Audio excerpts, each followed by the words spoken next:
সম্মানিত হাজিরিন, মুসল্লি ইকরাম,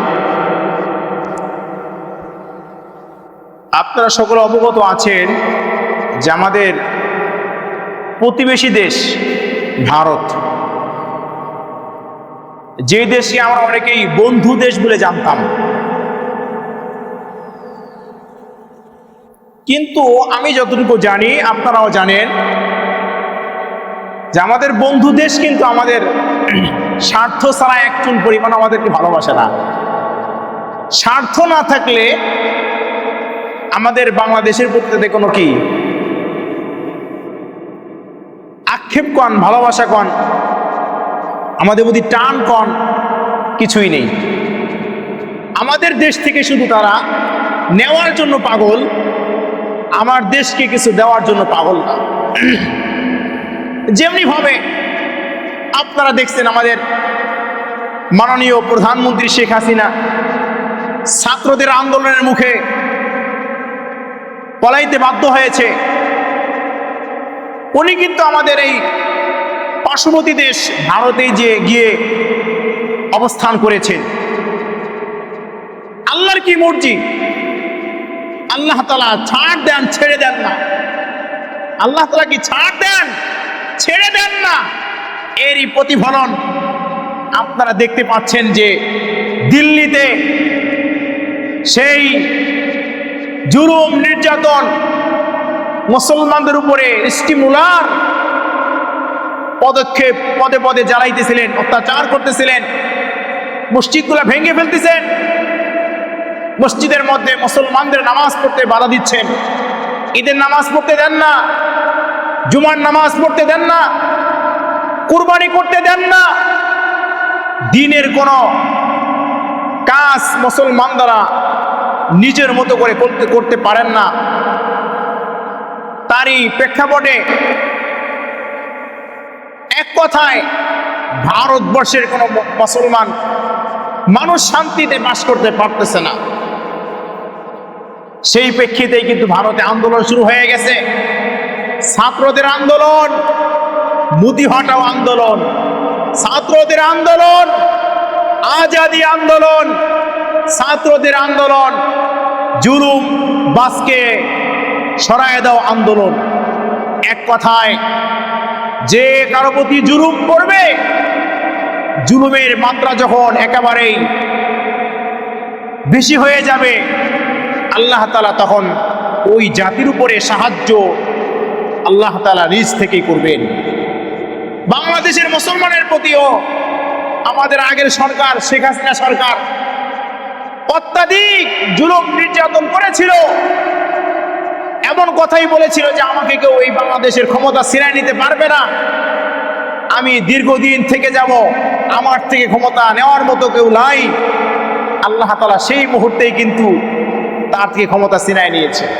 মোদিও মনে করেছেন 14 সাল থেকে ক্ষমতায় আছে, মনে হয় আমাকে কেউ সরাইতে পারবে না, আমি মুসলমানদেরকে অত্যাচার করব, মসজিদগুলো ভেঙে ফেলবো, নামাজ পড়তে দিব না, কুরবানি করতে দিব না, মুসলমানরা নিজের মতো করে ধর্মপালন করতে পারবে না।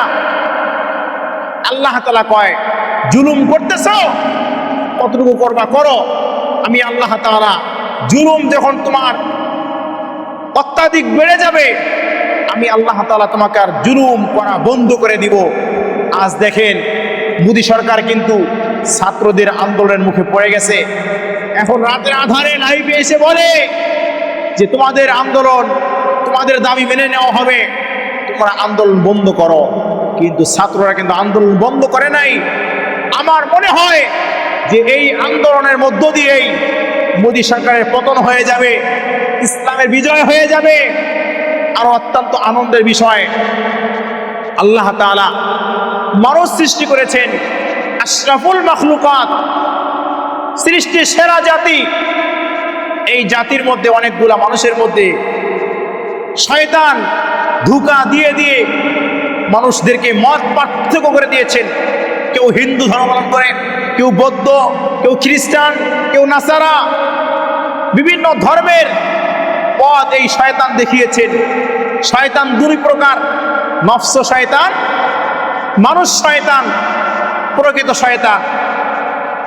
তাই মানুষ শয়তান এরা মানুষের মধ্যে বীজ বপন করে যে এরা খারাপ, এটা ভালো, এটা করতে দেওয়া যাবে না। ভারতবর্ষ একসময় মুসলমানেরা শাসন করেছে, আপনারা জানেন। রেশমি আন্দোলন, সিপাহী আন্দোলন, মাল্টার আন্দোলন, বিভিন্ন আলেম ওলামা এই ব্রিটিশ খেদা আন্দোলনের মধ্যে শরীক হয়েছিলেন। ভারতবর্ষ থেকে ব্রিটিশদেরকে তাড়িয়েছিলেন আলেম ওলামা মুসলমানেরা। সেই ভারতে আজ মুসলমানরা ঠিক মতো তার ধর্ম পালন করতে পারে না। আল্লাহ তাআলা কয় মুসলমানেরাই থাকবে, হিন্দু জাত তোরাই থাকতে পারবি না। পৃথিবীতে পদে পদে মুসলমানের উপরে যারা নির্যাতন করেছে, জুলুম করেছে, আল্লাহ তাআলা তার বিচার এই দুনিয়া থেকেই দেখতে পেয়েছে। তদ্রূপ মোদী সরকারও যদি চিন্তা করে মুসলমানদেরকে পদে পদে জুলুম করব, নির্যাতন করব, আল্লাহ তাআলা বলে তোমার জুলুম আমি আল্লাহ তাআলা 1 সেকেন্ডে বন্ধ করে দিব। তদ্রূপ তার নমুনা চলে আসছে। আপনারা জানেন বাংলাদেশ থেকে প্রধানমন্ত্রী পালায়ে চলে গেল, কিছুদিনের মধ্যে নেপালের প্রধানমন্ত্রী পালায়ে চলে গেল। এভাবে করে কয়েকটি রাষ্ট্রের মধ্যে প্রধানমন্ত্রী পালায়ে চলে গেল। আর এই প্রধানমন্ত্রী পালানোর পিছনে, এই সমস্ত রাষ্ট্রের মধ্যে অশান্তির পিছনে এই মোদির হাত ছিল।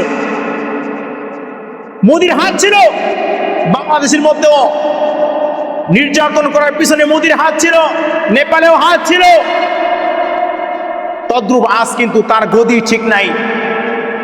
একটা কথা আছে, অন্যের জন্য কুয়া কাটলে সেই কুয়ায় নিজেরই পড়তে হয়।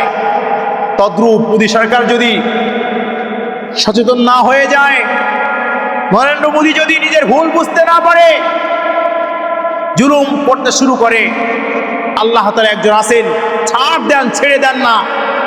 তাকে অবশ্যই জনগণের মুখে নিজের দেশ থেকে পলায়ন করে অন্য কোনো দেশে তাকে আশ্রয় দিতে হবে। তাকে আমি লক্ষ্য করে বলি, ভালো হয়ে যাও, সাবধান, মুসলমানের উপরে নির্যাতন করবে না। হিন্দু তার ধর্ম পালন করবে স্বাধীন মতো, মুসলমান তার ধর্ম পালন করে স্বাধীন মতো। মসজিদে আজান দিতে দেয় না, মসজিদের মধ্যে হিন্দুরা পূজা করে, গান বাদ্য করে, মুসলমানদেরকে নামাজরত অবস্থায় হত্যা করে, মসজিদগুলা বুলডোজার দিয়ে ভেঙে দেয়। আল্লাহ হাতে এগুলো দেখেন নাই? অবশ্যই দেখছেন। এর ফলাফল অবশ্যই পেতে হবে। মুসলমানেরা শেষ রক্তটুকু থাকা পর্যন্ত আল্লাহর দ্বীনকে পৃথিবীতে টিকায় রাখার জন্য যা আল হক ওয়া জাহাকাল বাতিল ইন্নাল বাতিলা কানা যাহুকা, একদিন বাতিল ধ্বংস হবেই, হক বিজয় হবে। একদিন এই পৃথিবীর আনাচে কানাচে ইসলাম ধর্মের প্রচার হবে, আল্লাহর দ্বীন কায়েম হবে, মসজিদে আজান হবে। কিন্তু ওই দিন কিন্তু কোনো আল্লাহর বিরোধী আইন চলবে না, জুলুম চলবে না, নির্যাতন চলবে না। এই জন্য মুসলমানদেরকে লক্ষ্য করে বলি, মুসলিম ভাইরা আমার, শেষ বিন্দু রক্ত থাকা পর্যন্ত কখনোই বাতিলের কাছে মাথা নত করা যাবে না। ইমানদার কখনো বাতিলের কাছে মাথা নত করতে পারে না। আল্লাহ আমাদের সকলের তৌফিক দান করুক, সারা জীবন যেন হকের পথে, ন্যায়ের পথে থাকার তৌফিক দান করেন, আমিন।